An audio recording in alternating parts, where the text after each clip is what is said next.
professor de jiu-jitsu que foi preso após a prisão no último dia 28 do professor de jiu-jitsu e investigador da Polícia Civil, o Melquisedeque de Lima Galvão. Nós mostramos esse caso aqui no Alô Cidade.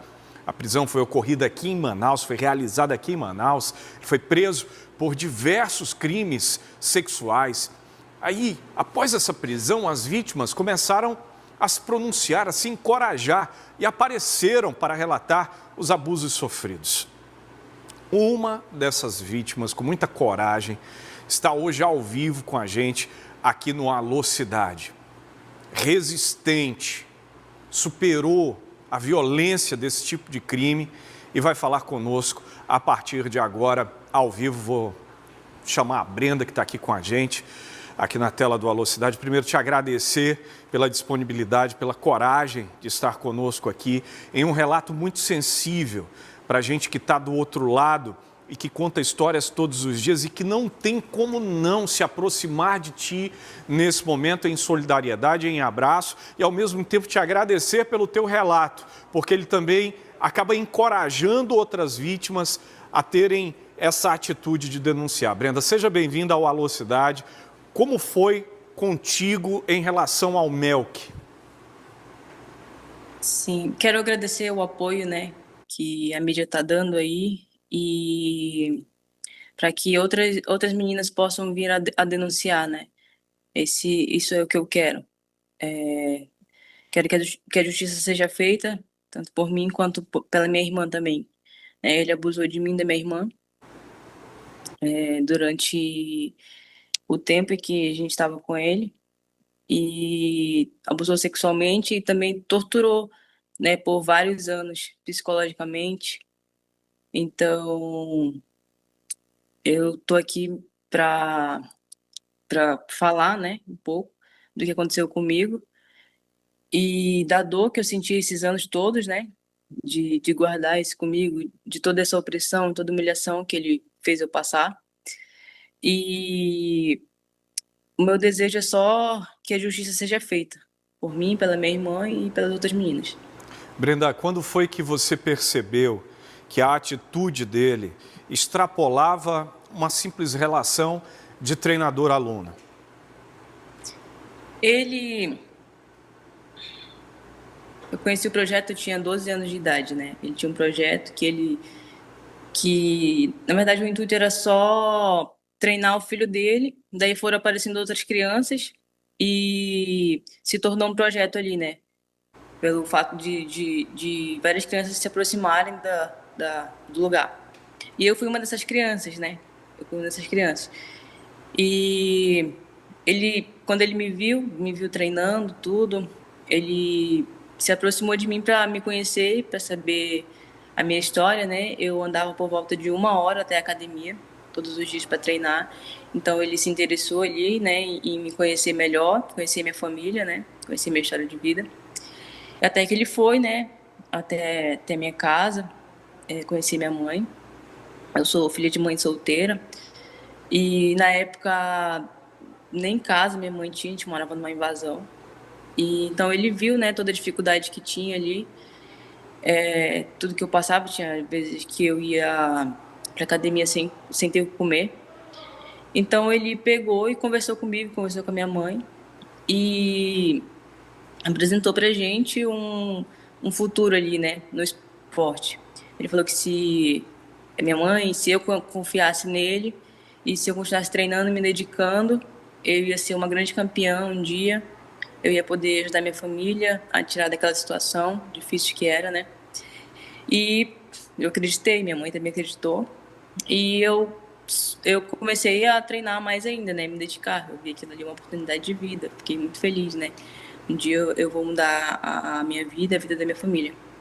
E até então ele dava kimonos pra gente, conseguia patrocínios, né? E pagava as coisas, pagava tudo, né? Muitas vezes dava alimentação. E até que depois de um tempo, né, começou os abusos, né? Ele falou para mim que eu teria que pagar, né? Que todo o investimento que ele estava tendo não era de graça. E, infelizmente eu paguei da pior forma possível, né? Foi pelos abusos. Você e a sua irmã, você relatou, que passaram por isso. E além do abuso, também havia uma certa tortura, uma tentativa de intimidação. Isso era para que você permanecesse em silêncio, sofrendo os abusos, é isso? Sim, ele era bem agressivo, né? A gente já via alguns fatos dele já ter. Ele falava, né, pra gente que ele tinha matado um cara que numa operação e tudo. E a gente via, né? A gente via tudo aquilo, então aquilo tudo era muito aterrorizante. Ameaçava, né? Tinha muita coisa. E o medo sempre foi muito maior, né? De ele fazer alguma coisa com a gente, de ele fazer alguma coisa com a nossa família. Então,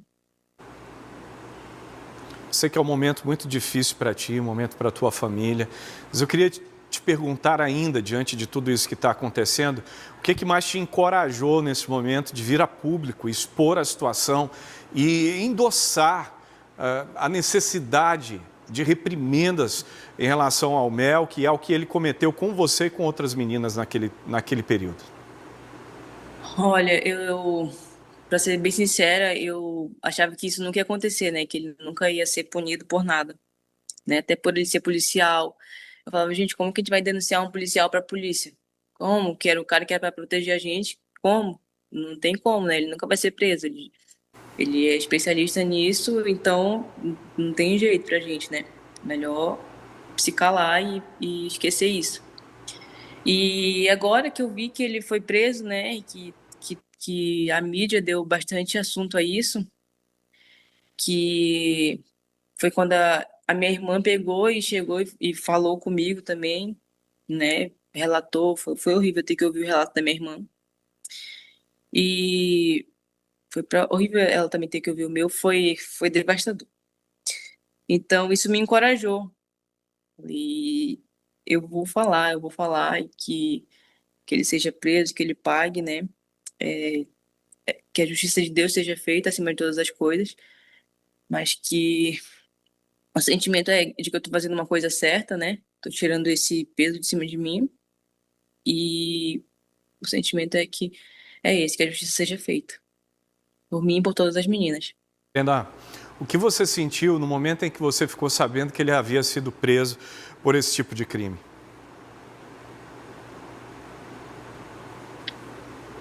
O que eu senti, Sim.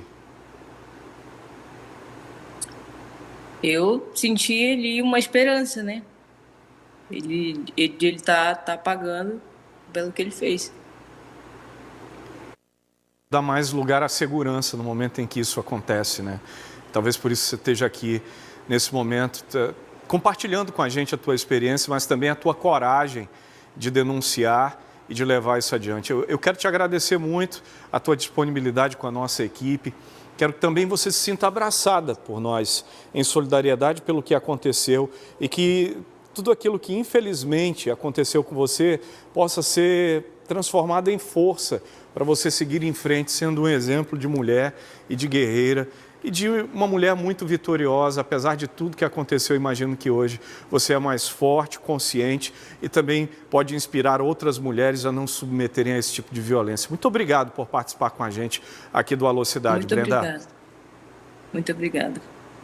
Nós é que te agradecemos. Brigadão. Uma boa tarde para ti. Brenda está conversando com a gente, está de São Paulo, não é isso, Brenda? Conversando com a gente aqui no Alôzão. Tô nos Estados Unidos agora. Está nos Estados Unidos agora. Que Deus abençoe sua trajetória e sua vida, viu? Deus te abençoe, que te ajude a superar e que Ele também cuide e sare todas as feridas que possam ter ficado desse período ruim da tua vida. Deus te abençoe. Muito obrigado. Muito obrigado. Muito obrigada.